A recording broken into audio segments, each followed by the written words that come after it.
Bonjour, vous écoutez Des SI et des Hommes, le podcast créé par Stratégie pour parler numérique, informatique, digitalisation, entrepreneuriat et bien d'autres sujets. Vous allez découvrir des conseils, des bonnes pratiques, des concepts clés à travers le témoignage de notre invité. Bonjour à tous, alors vous vous posez sûrement beaucoup de questions à propos de DSI et des hommes. Nous allons aujourd'hui, dans cet épisode introductif, en compagnie de Nicolas, tenter d'y répondre. Bonjour Nicolas, tout d'abord, bonne année, meilleurs vœux. Bonjour Léonore, bonne année, meilleurs vœux. Alors Nicolas, est-ce que tu peux nous faire un petit portrait de toi-même ? Oui, bien sûr, enfin, tout savoir, on va essayer de faire ça en condensé. Donc moi je suis Nicolas. J'ai 39 ans, bientôt 40, mais ça il faut pas trop le dire.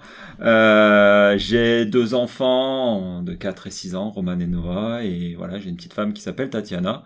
On vit à Saint-Étienne, enfin, Stéphanois pure souche, donc après à savoir si c'est un avantage ou un inconvénient. Je suis ingénieur télécom Saint-Étienne, promo 2005, donc ça fait déjà 15 ans que je suis sorti. Avec un autre diplôme qui est un diplôme de master économie et gestion des entreprises. Donc, pour moi, j'avais déjà dans la tête de monter un jour une entreprise. J'ai travaillé 10 ans dans la même structure, dans une administration de la région Rhône-Alpine où j'ai gravi tous les échelons pour être jusqu'à responsable informatique de plus de 25 personnes sur toute la région Rhône-Alpes. Ensuite, j'ai intégré pendant 3 ans une société de services informatiques de la région aussi, où j'étais directeur informatique externe pour des comptes un peu plus gros.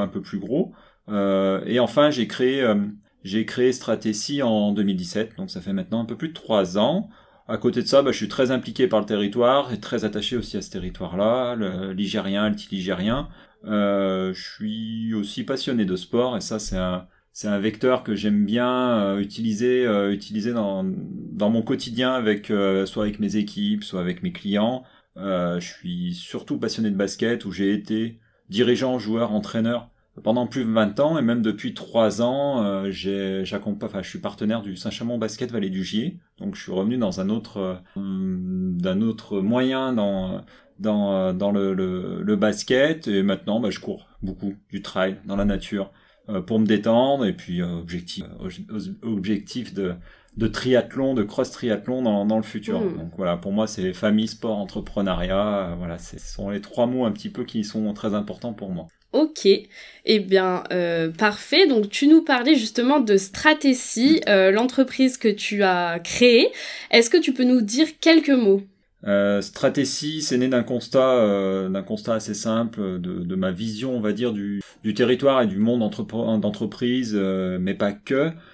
C'est que les petites et moyennes organisations étaient complètement perdues dans la transformation numérique, dans l'informatique au sens large du terme.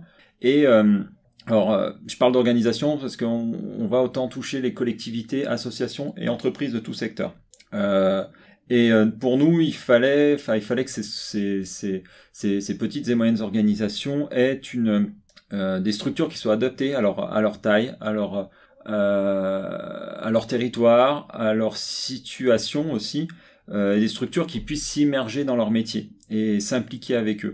Donc c'est pour ça que j'ai voulu créer Stratégie, que j'ai voulu aussi avoir une entreprise qui soit à taille humaine, que les gens ne dépendent pas que de moi. Donc c'est pour ça que maintenant on est 4 personnes, mais l'idée c'est d'être toujours proche des clients. On partage avec eux leur quotidien, on partage nos valeurs, on a les mêmes valeurs, et le plus souvent, ce qui est important, c'est que ça soit dans la bonne humeur et toujours dans un esprit d'équipe. C'est aussi pour ça qu'il y a le parallèle avec le basket, parce que c'est un sport collectif, et pareil, Stratégie, on est une équipe, on travaille tous ensemble, et on travaille aussi avec nos clients. Et ce qui est important, c'est qu'on vend ni solution matérielle, ni de solution ni de matériel, donc ce qui nous permet d'avoir ce regard assez neutre et assez haut pour le client, pour lui donner le bon conseil. Stratégie, c'est forcément un jeu de mots entre stratégie et le système d'information, et c'est vraiment pour lier l'informatique avec la stratégie de l'entreprise. Il faut pas que notre objectif, c'est que le système d'information soit un levier pour l'entreprise. Ok, et parfait. Merci beaucoup pour cette petite introduction de ton entreprise. On en vient à présent au sujet principal de cet épisode introductif, c'est-à-dire DSI et des hommes. Qu'est-ce que c'est ? Alors, DSI et des hommes, c'est une volonté de partager des sujets qui peuvent paraître complexes pour tout le monde, de manière plus simple. Stratégie, c'est une volonté de simplifier le numérique. C'est vraiment notre slogan, c'est d'être le traducteur, de pouvoir expliquer à nos clients facilement ce que va leur apporter telle ou telle solution. On a des tonnes d'acronymes. Et ces acronymes, eh bien, il faut que les clients les comprennent. Souvent, les commerciaux, les techniciens, les gens qui sont très techniques vont employer ces mots, mais que le client comprend pas. Le client, il a un objectif, c'est que ça fonctionne, c'est que ça l'aide à développer son métier. Donc, DSI et des hommes, ça va être un autre moyen de diffuser de l'information. C'est aussi un vecteur de communication qui est différent, qui monte, le podcast peut s'écouter de partout, à tout moment, dans sa voiture, en courant. Enfin voilà, moi je fais régulièrement des écoutes de podcasts en courant, et donc c'est un petit peu cet objectif. Et puis il y avait aussi toujours cette histoire de jeu de mots. On fait référence forcément au livre de John Steinbeck, Des souris et des hommes, et souris, ça a une connotation un peu geek forcément.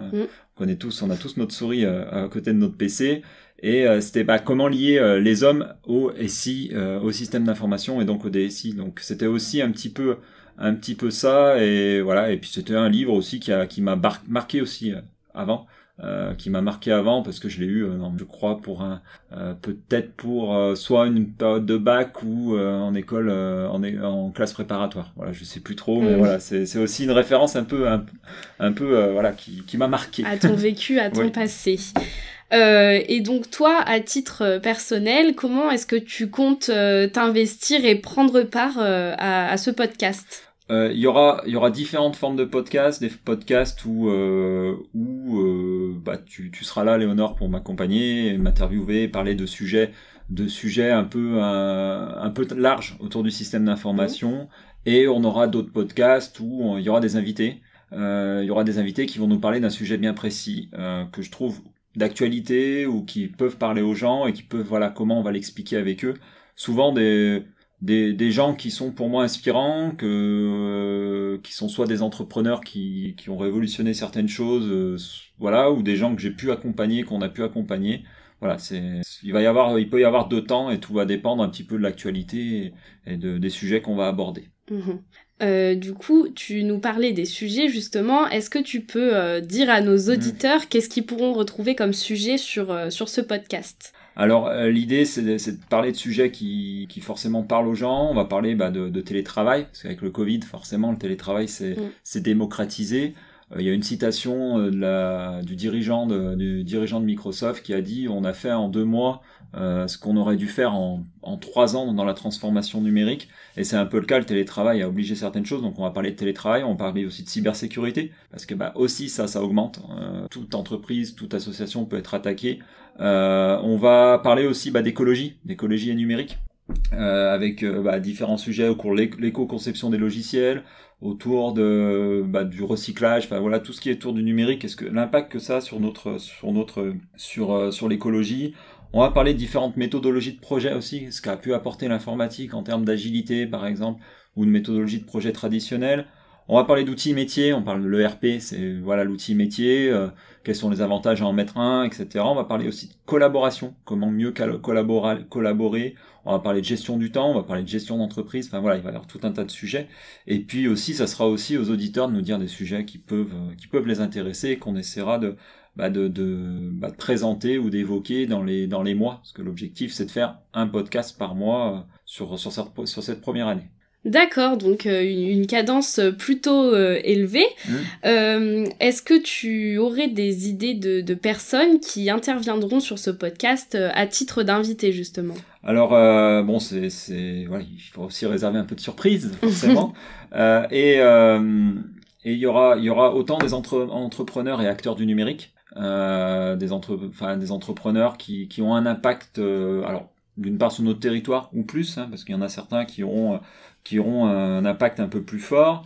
Après, il y aura des dirigeants d'entreprise qui travaillent qui ont transformé leur entreprise ou qui sont en cours de le faire. Alors, échanger avec eux sur le pourquoi, des associations, des présidents, des dirigeants d'associations, des personnes politiques aussi, parce qu'on va parler avec des collectivités, on accompagne aussi des collectivités, donc on aura des personnes qui ont fait transformer leur collectivité au niveau numérique et des personnalités inspirantes.